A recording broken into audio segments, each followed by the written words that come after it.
All right, well, welcome everyone to our General Waste Discharge Requirements for Winery Process Water webinar. I will be focusing on the North Coast Regional Board today, and just a reminder that our presentation will be recorded.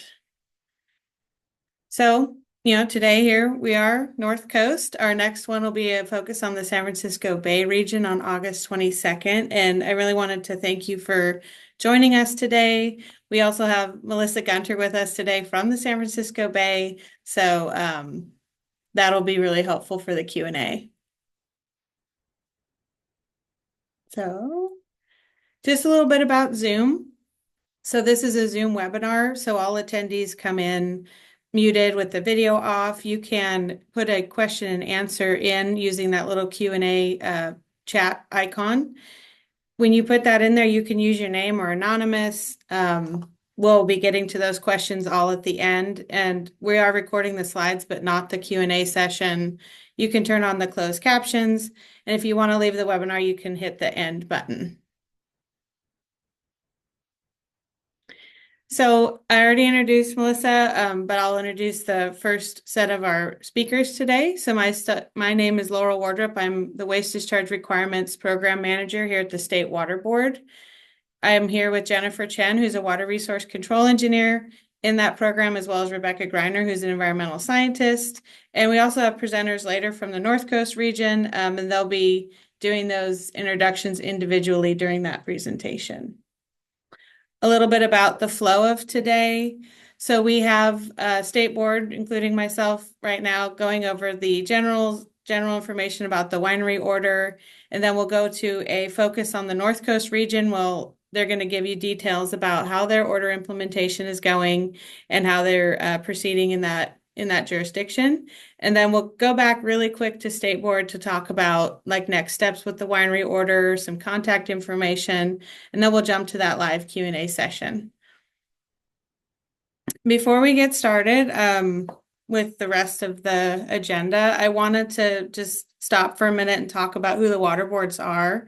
It consists of the State Water Resources Control Board and the 9 regional water quality control boards. So state boards kind of is the agency headquarters, and then the 9 regional water quality control boards or regional boards are semi-autonomous entities that have separate geographical jurisdictions, and you can kind of see that on the map here.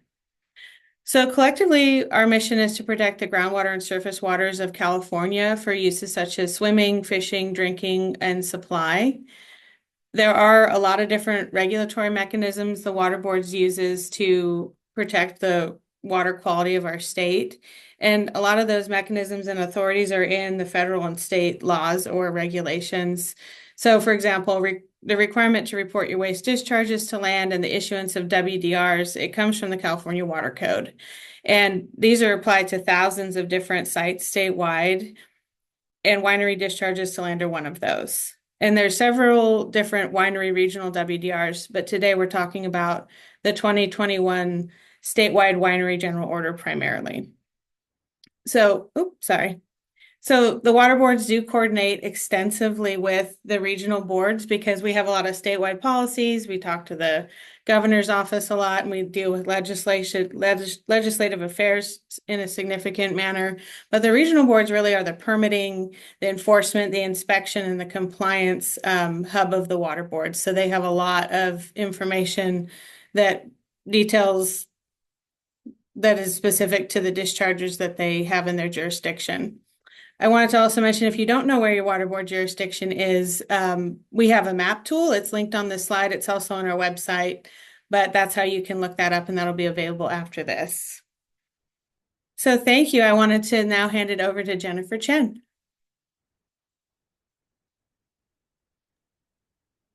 Hi, everyone. Thanks, Laurel. I'm Jennifer at the State Water Board. I'm hoping you can hear me. And we will kind of wave a little bit. Okay, thanks. Let's start off with talking about why we're doing these webinars. Like Laurel said, the winery order was adopted in 2021. We're now in the implementation phase. That means we're actively accepting applications, we're enrolling wineries. Over the last few years, we've done a lot of outreach. We've sent out letters, we've made an eligibility survey, there's been presentations, and now we're doing these webinars. We also have more outreach coming up later this year that you'll hear more about later in this webinar. We've also been answering a lot of questions. We often get the same or similar ones sent to the state and regional board. We also recognize that we have a mix of winery dischargers. Some of you may be more comfortable with WDRs or the waste discharge requirements because you may have gone through a few of them already. Many of you might be familiar with the water board permitting in general, but maybe not specifically with the winery order or WDRs.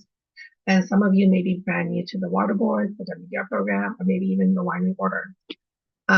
So our goal, our anticipated audience or target audience for these webinars are those folks who are familiar with a winery's operations and will be doing the actual implementation work, like the applications. For example, these might be the winery owners, operators, and for larger wineries or those with multiple facilities, maybe it's the environmental compliance officer. These could also be winery industry professionals like consultants or industry groups. And so the main focus here really is what do I need to do? When do I need to do it? What comes next? So for example, if I submit an application, what happens afterwards? And if you still need more help, who do you talk to? So the purpose of these webinars really is to help everyone on the same page, try to answer some of these frequently asked questions, help inform and prepare dischargers, and try to reduce some of the confusion around the order, and really importantly, to provide you with resources so you have what you need, or at least you know where to find it. So we get this question a lot. Don't I already have a permit? So let's talk about how the winery order fits into the water board's world. The WDR program issues and manages permits and conditional waivers related to wastewater discharges to land to protect water quality. The WDR program, however, is only one of many programs within the water boards. So there are separate programs and each has its own water quality concerns. So for example, there's stormwater, irrigating lands, recycled water, and many more. So based on a winery's operations, a winery may need multiple permits, like separate permits from all the programs applicable to your operations. Also keep in mind that the winery order is one permit out of many within the WDR program. It's not a winery program or a winery order program. It's the WDR program. The winery order was adopted by the state board, but it's implemented by the regional boards. It's a statewide general order, and that means the same exact permit can be used by all the regions for wineries throughout California. The difference here is, say, from a regional general order, which would be a permit that could only be used by wineries within a specific region. So like Laurel was saying, we coordinate a lot, but we do have our own separate roles. So the state board will generally provide information and tools that are applicable statewide, and will try to answer the general questions. The regional boards, on the other hand, will be a winery's direct contact to answer any site-specific questions, region-specific questions, review applications, and really oversee the winery order compliance. So if you email the state board mailbox, you may have noticed that sometimes we'll give you a detailed answer for the winery order itself, but then we might go on and suggest that you contact the regional board too to discuss anything specific to your site and to also start that working relationship with them. Another question we get a lot is, where do I start, or how do I get started? First, take a look at the winery order. Try to figure out if you're eligible, do you need coverage? Take a look at the section within the order to help you determine your tier by either calculating, measure, or projecting the amount of winery processed water you'll be discharging each year. And so when we say discharge, we're talking about discharge to land. So that's processed water that goes to a pond, that's being land applied for reuse, or maybe discharged to a subsurface disposal area. I do want to put out the word project because you want to look at how much processed water you're discharging now, but also think about whether this amount is going to change in the long term or the short term. If you're still unsure or you just want to confirm, you can always do the eligibility survey on the winery order website just to check. If you figured out that you need coverage, the next question really is, like, when do I apply? If you're an existing winery with no WDRs, apply now. If you already have individual WDRs or conditional waiver, or you're covered by a regional general order, you can either apply now or see what the deadlines are for your specific region's enrollment priority. If you've already been notified by the regional board to either apply or transfer from an existing permit, take a look at the deadline in that notice that you received from them. If you're a brand new winery, you have to apply for coverage at least 180 days before you begin operations to get that authorization to discharge your winery process water. Okay, so let's talk a little bit about planning and what to consider as you're preparing to apply for coverage. First, you want to assess and gather information for your winery, facility, or site as it currently stands. Now think about any changes, facility changes or process changes that you have planned and their time horizons. For example, are you planning to grow up your operations? Are you planning to put in a pond? When we say change, we're talking about material changes, and that's something that will change, that could change the character, location, or volume of your discharge, because you are required to notify the regional board before you make this type of change and submit an application. Take a look at the winery order requirements that apply to your current facility. Now think about, after you make these plan changes, will these requirements change? So for example, are you planning to expand operations? If you increase production, are you going to go from a tier 2 to maybe a tier 3? So you have to answer for yourself, for your facility, and decide whether you want to include these plan changes in one application or submit a second one in the future. So that's where the time horizon comes in. Like, are you planning to make these changes in 2 years or 20 years? A helpful tool to help you see what your current winery order requirements are and what they would be in the future to compare is to take a look at the compliance calendar tool on the winery order website. It's a spreadsheet where you can select your tiers, your site features, whether you're new or existing, and it'll filter out the appropriate requirements, and that'll help you compare things and also see the deadlines. Okay, so you have your plan. How do you apply? So the winery order actually has a section detailing enrollment. The application itself has 3 parts.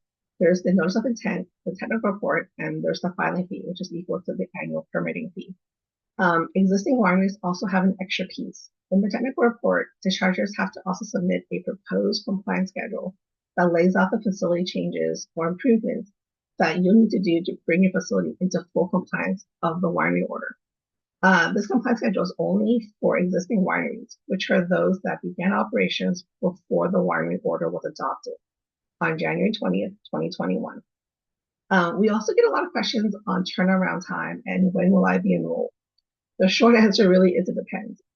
There's a lot of factors based on both what's happening at your site and also what's happening at the region.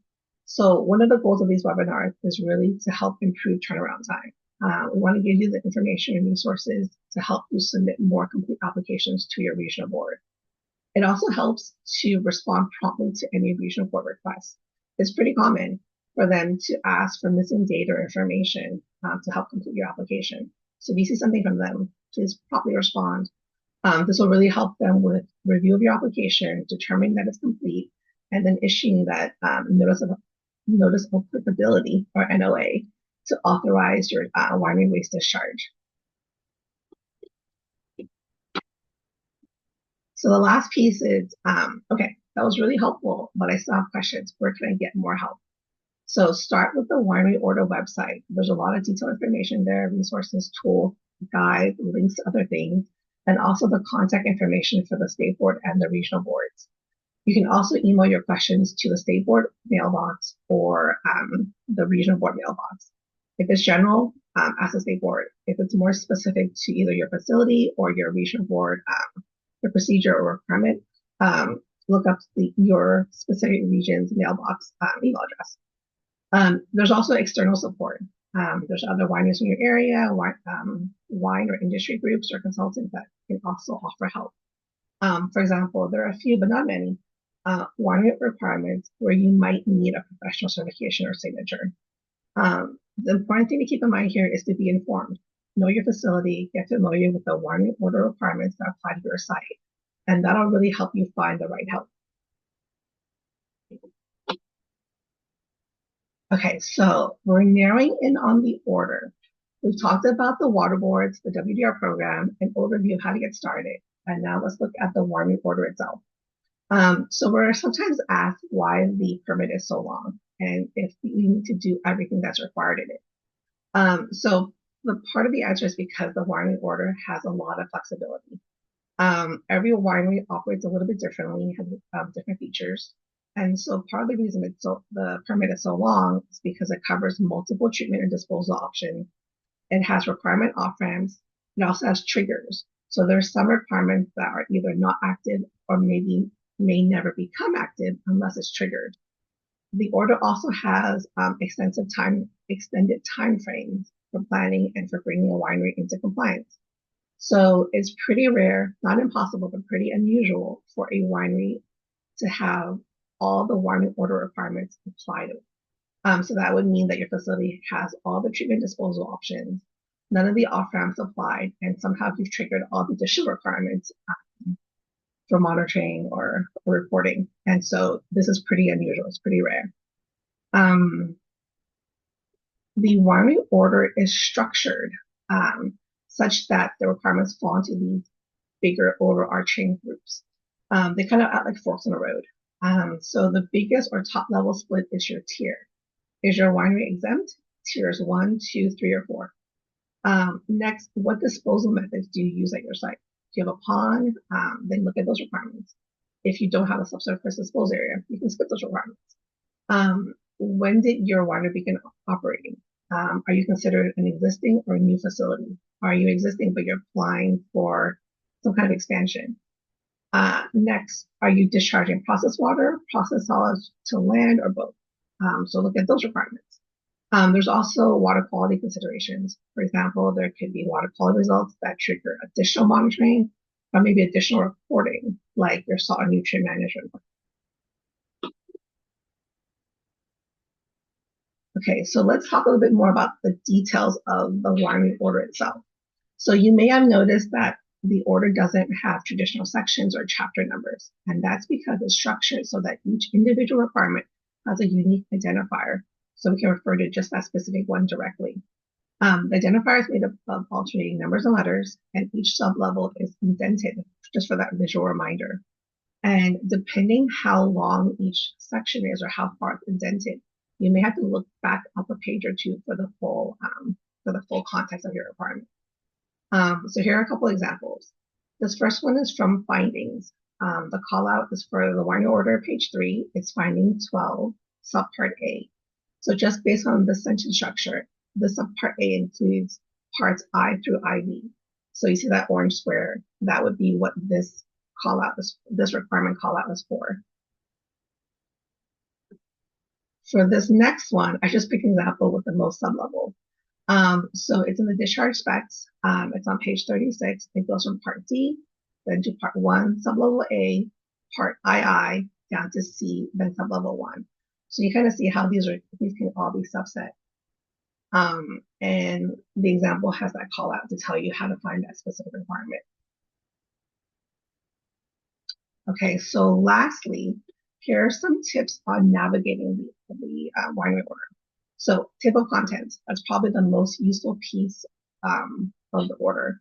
And once you get more familiar with the order itself, the keyword feature within the PDF file is also really helpful. So I would never discourage anyone from reading the order from cover to cover. But because we're talking about how to get started today, I wanted to highlight some of the pieces that I like to look at first. So the order has 3 main pieces: the findings, hereby ordered, and certification. There's also a list of the tables within the order and all the attachments at the end of it. The order findings has background information, rationale, and detailed descriptions of more of the background information and descriptions of things. The hereby ordered section has what not to do, what to do, and what must be done and when, like including all the deadlines. So under findings, if you take a look at the orange arrows, those things apply to everyone. Those green arrows point out some sections that I wanted to highlight, but also to keep in mind that those are only as applicable. So if your site has that feature, like an application, look at that. If your site doesn't have it, you can skip it.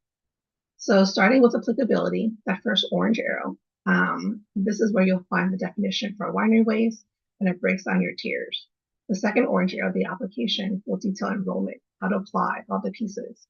The next one, under hereby orders, the hereby ordered section, it has the prohibitions that apply to everyone.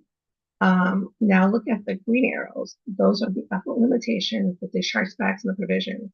Now think back to those overarching categories. That's where they come into play. Because say you're in tier 2, look at just those pieces. Say you line apply, look at those pieces. You don't you want to be able to narrow in on the pieces that apply to your site.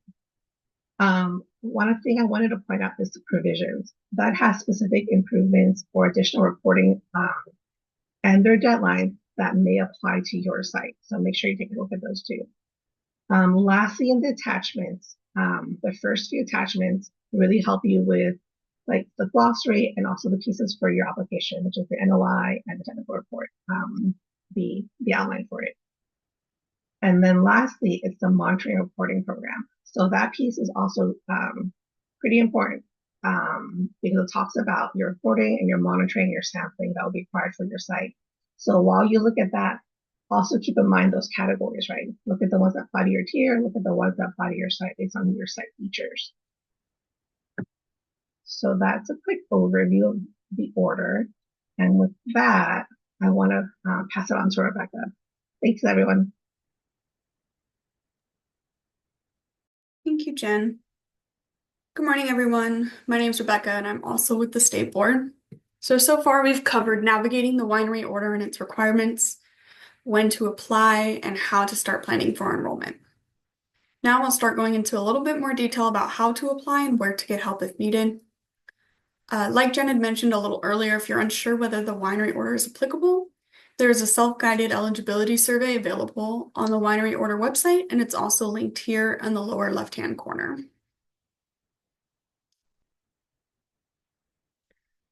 So once you've determined that the winery order is applicable, an application package must be submitted to begin the enrollment process.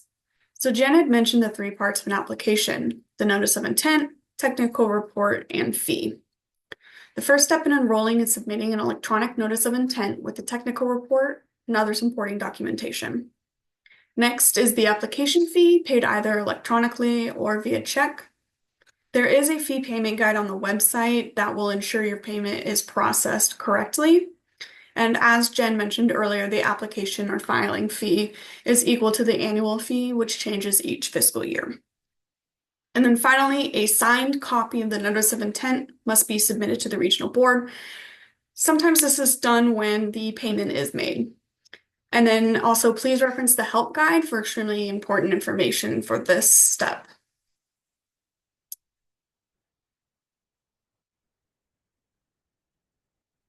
After the complete application package is submitted, the regional board will begin their review and then they'll reach out. As mentioned, a couple common reasons for reaching out would be to ask clarifying questions or requesting missing information. It is important that you respond to these requests as soon as possible in order to have a faster enrollment. So upon completion of the review of your notice of intent and your technical report, the regional board will issue a notice of applicability. So this notice of applicability confirms your winery's tier under the order. It provides a monitoring and reporting program, and if applicable, it will give an approved compliance schedule. Compliance with the monitoring and reporting program begins after the notice of applicability is issued by the regional board. So the enrollment process can be summarized as the submittal of a complete application package, review by the regional board, and then the issuance of a notice of applicability.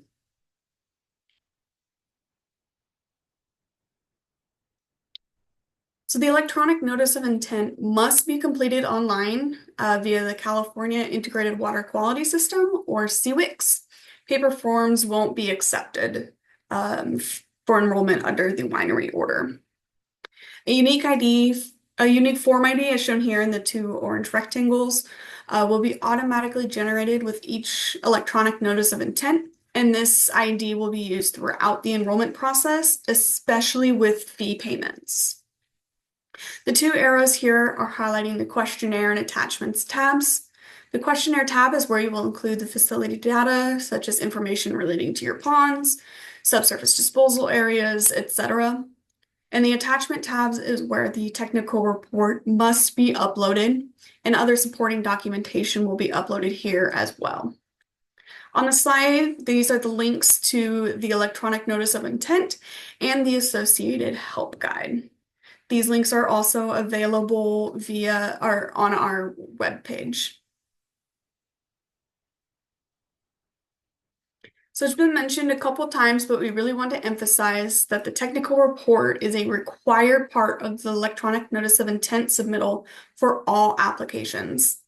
If the technical report is missing during the form completeness check, an error will appear and the option to submit your E&OI will be unavailable.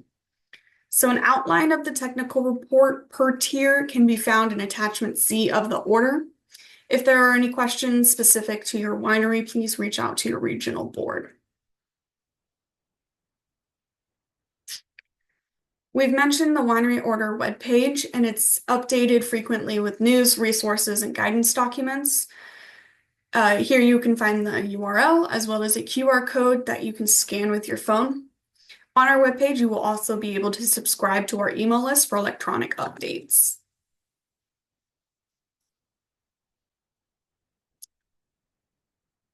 The website tabs have linked resources as kind of shown here. These are the documents or files that have been linked. We suggest taking a look at these when you have a moment, as a lot of the information may answer some of the future questions that come up. The Notice of Intent Help Guide and Fee Payment Help Guides under the Enrollment and Fees tab will provide for a smoother enrollment and will answer a lot of questions that you may have.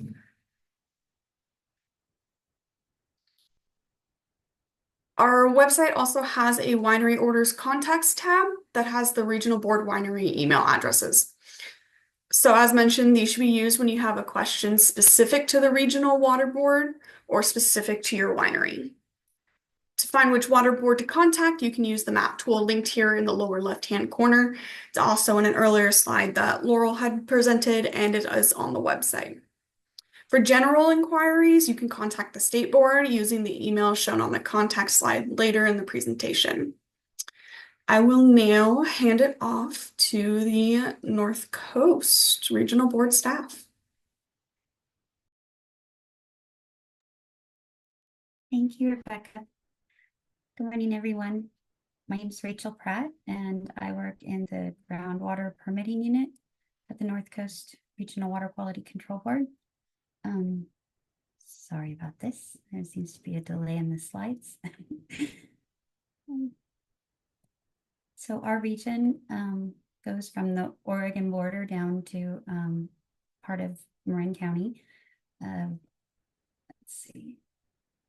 The groundwater permitting unit of the North Coast Regional Water Board is the unit that oversees the enrollment in the winery order. And Kelsey Cody is our program manager and lead for this unit. I'm Rachel Pratt, and my coworker Lynette Shipsey also works on enrollments under the winery order. We just wanted to put up on here that our groundwater permitting unit does more than just the winery orders. We also work on publicly owned treatment works, that's what that stands for, municipal wastewater treatment plants, on-site wastewater treatment systems, and other items.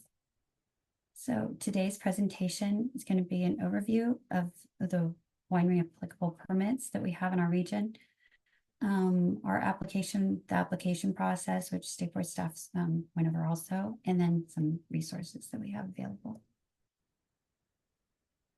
Let's see. So at the North Coast Regional Water Board, you may have a type of permit that applies to your winery. We have waste discharge requirements, which is what we work on in the groundwater permitting unit. These include winery process wastewater discharges to land, where it could be applied to a land application area, or it could be applied subsurface to a leach field, or or in a process wastewater pond. We also cover domestic waste discharges, but would you like to know that a lot of times the smaller systems are covered by a county permit? I'm so sorry to interrupt you, Rachel. Can you up the volume just a little bit? Apologies. Sure. We can hear you okay. We just had a request for it to be a little louder. Is that better? Can you hear me better? Yep. Okay, so there's also another program in our office is the stormwater program, and that covers both industrial and construction permits. And that is overseen by Heaven Moore, and her contact information is here at the bottom of the slide. There's also an irrigated lands program, which is currently in development at our regional board. It's for discharges to land into the vineyard or an irrigated land. And current contact for that, the vineyard permit is in development, is Brenna Sullivan, and her contact information is. Let's see. So here at the North Coast Board, we have in the WDR program, we have permitted wineries right now and unpermitted wineries. A permitted winery in our region would typically be enrolled in one of our general orders for wineries, but we also have some wineries that have an individual WDR. We also have some wineries that have been enrolled under one of our waivers, either the wine beverage food processor waiver or our conditional low threat waiver. We have those facilities would possibly have an annual fee, and they have reporting requirements. Let's see. We plan to notify these facilities when they will need to apply for enrollment under the statewide winery order. For unpermitted facilities, these are facilities that need to enroll under the winery order, the state board winery order, and they have submitted an application by January 20th of this year. Both the permitted facilities and the unpermitted facilities are eventually all supposed to be under the statewide order, unless a winery meets the exempt tier, or they're not discharging, such as a Holden Hall facility, or for some other reason they are ineligible for enrollment under the statewide order. Okay, let's get into this. So our application process is based on, we developed a prioritization plan. So as I mentioned before, there are permitted and unpermitted wineries in our region that will need to obtain permit coverage under the statewide winery order. A couple of years ago, our region developed a plan that provides guidance on how our staff will prioritize this coverage through the issuance of enrollments under the order. The first priority identified in the plan is the enrollment of unpermitted wineries. This includes new wineries and existing wineries that may have previously been told that permitting was not required, either because of low process wastewater flow volumes or county oversight of the discharge and treatment system. As per the statewide winery order, existing unpermitted wineries were required to apply for enrollment by January 20th, 2024, and new wineries are required to apply for enrollment 180 days prior to opening. The second priority identified in our plan is the transitioning of permitted wineries from their existing permit over to enrollment under the statewide winery order. Wineries that currently have valid permit coverage with us through one of our region's general permits, such as the 2002 winery order, or one of the wine, beverage, and food processor permits, or that have an individual permit with us, are not required to submit an application until notified by us. When we get to this second priority of permitted wineries, the plan is to first notify the wineries permitted under the 2002 winery order about their need to submit an application for enrollment. Following the processing of these applications, the plan is then to reach out to those wineries with individual WDR orders to notify them of their need to apply. And following individual WDR wineries, we plan to reach out to wineries enrolled under our region's low threat categorical waiver order. Then to wineries enrolled under our region's wine, beverage, and food processor waiver, which is set to expire on February 4th, 2026. And finally, we will contact those wineries enrolled under our region's wine, beverage, and food processor WDR about needing to transition over to the statewide winery order. Please know that when we reach out to a permitted facility concerning their need to apply for enrollment under the statewide winery order, we plan to give these wineries significant lead time to submit the application and do not intend to have the applications be due during the busy crush season. Again, the process for waiting for notification from us only applies to wineries that have a valid permit. If your winery is currently an unpermitted facility, your deadline for submitting an application was last January. Please feel free to send us an email if you're not sure if you have a valid permit or not. Additionally, any discharges from wineries that are found to be an immediate threat to water quality will be immediately prioritized for enrollment under the statewide winery order. As we discussed earlier, the statewide winery order is based on tiers, including an exempt tier for those wineries producing less than 10,000 gallons of processed wastewater a year. Additionally, wineries that are not discharging to land, but instead are holding and hauling the waste to a permitted wastewater treatment plant are not required to enroll under the winery order, as they're not discharging. If you are an exempt tier winery or a winery that does not discharge, it is recommended that you fill out the eligibility survey that staff had mentioned earlier, and keep a copy of the results for your records. The eligibility survey can be found on the State Board Winery Order webpage. If the eligibility survey shows that you should apply for the winery order, or if you already know your winery should apply for enrollment, then you need to submit your application electronically as an electronic notice of intent, or ENOI, via the state's SWRCB database. Please see the State Board Winery Order webpage for guidance and other helpful information regarding submittal of ENOIs. After an ENOI is submitted for review, Regional Water Board staff will check it for completeness by verifying that the following information was received: a signed electronic PDF or printed and signed paper copy of the ENOI questionnaire, the application fee, and all technical documents. Please be aware that the use of ENOIs is a new process for our region, and as such, we are still working through how to make it as streamlined as possible. To date, we have approximately 40 applications pending their completeness check and subsequent enrollment under the winery order. We will do our very best to review them as soon as possible, with unpermitted wineries being our top priority. If during the initial completeness check, the application is found to be incomplete due to the technical data, the fee, or the signed copy of the questionnaire not being received, an email will be sent to the person who filed the application explaining that it has been rejected and what that reason is. The application will then be marked as returned to applicant status in SWRCB. The applicant can then resubmit the application with the missing information using the same original form ID.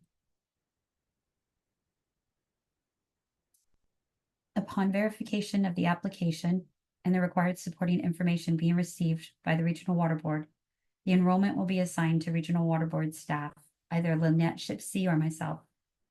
Lynette or I will then review the application for completeness and issue a notice of applicability or an NOA letter conveying enrollment under the statewide winery WDR.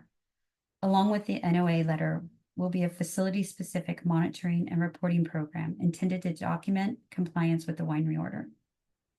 If a proposed compliance schedule is submitted with the application, the NOA letter and the monitoring reporting program will both reference the approved schedule.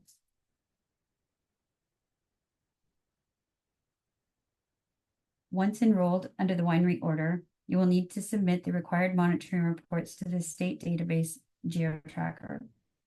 Information on the GeoTracker database, including how to set up an ID, will be provided in your notice of applicability letter.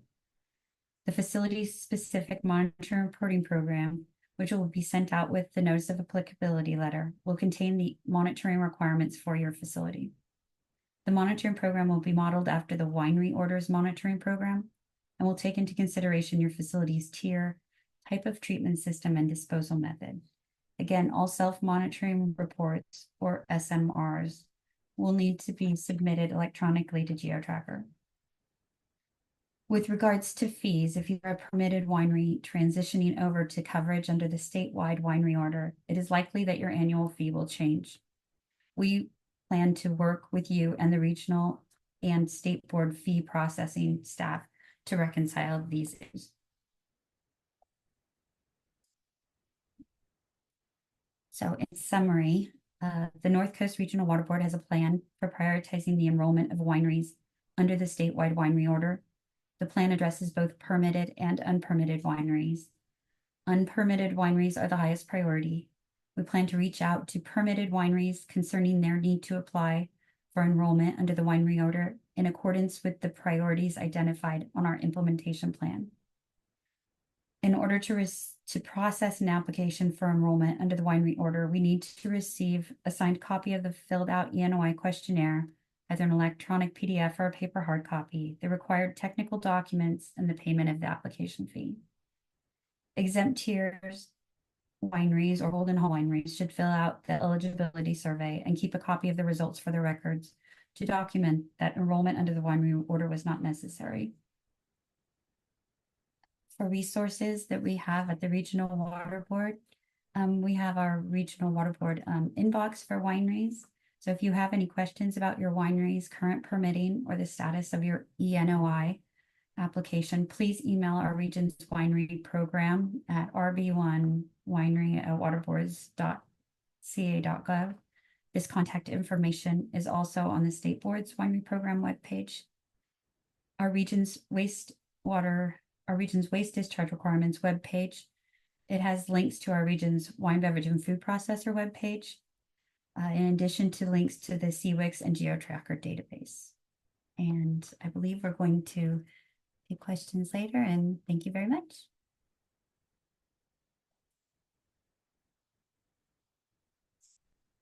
Thank you so much. I'm just switching the slides over. Thanks for your patience.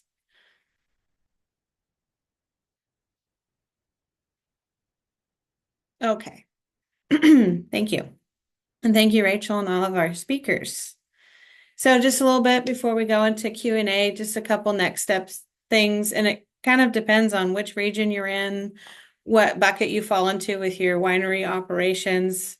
And so we'll go over that a little bit. So, and a little bit of what State Board is doing with the regions as we move through implementation. So our next webinar is the is the San Francisco Bay Regional Board, and that's on August 22nd at 10 a.m. And then we're also looking at winery outreach this winter. So we sent out, as Rebecca might have shared, 3,000 letters to wineries that may or may not have winery waste discharge permits for discharging winery waste to land. We might be doing a more targeted outreach to wineries that have a higher potential to discharge winery waste to land this coming winter to try to make sure that they're aware of the requirements and get in as soon as possible because of the missed deadline. Oh, I don't know what happened there. So then there's also wineries, so enrolling into the statewide order. So those wineries are submitting their electronic notice of intent, their technical report, they're getting used to the SWRCB ENOI, and they're getting together their fee payment. Then they're also planning on, once they're enrolled, how that's going to go. So what does their monitoring look like? What kind of facility upgrades are they going to need to comply, and how to work through those requirements as they apply? Because as you heard from Rachel and others, the more complete the application, the faster the turnaround time will be once the region can get to that application. Then there's active wineries with active regional WDRs for winery processed water discharges to land. And the first thing is, have you been notified to enroll? Every region's doing this a little different depending on their priorities. But if you are notified by the regional board to enroll, you definitely want to get your application developed and consulting the regional board if needed. And definitely if they've requested anything per the winery order requirements, that you include that information in your submittal. The last bucket, I'm sure there's many sub buckets, is wineries that have already enrolled and they're actually implementing the order. And so they have facility specific requirements, compliance schedules, and monitoring, and they're working on probably developing their first annual reports and actually implementing their monitoring. They're probably looking at their compliance schedules for those facility upgrades that they've needed to comply. I want to note really quick on the winery order has a very robust model monitoring program, and the deadline for the annual reports is April 1st of every reporting year, with the second semi-annual report also April 1st of the reporting year if you're doing groundwater monitoring. There's a typo in the table, so this is the corrected table. So that just a little summary of all the deadlines. It is based on tier a little bit, where tier 1 has a summarized annual report. Tier 4 potentially most have groundwater monitoring, and tier 2 and 3 have kind of a more traditional monitoring per their MRP issued by the region. So we're going to get to Q&A. We have a few questions in already, so please take a minute to submit your question using that Q&A function you see on the slide. Like I said, you can do it anonymous or use your name. And then I'm going to stop recording the presentation at this time. And I'll leave this up, and then while we're doing the Q&A, I'll put up our contact information. So we're going to just take a few minutes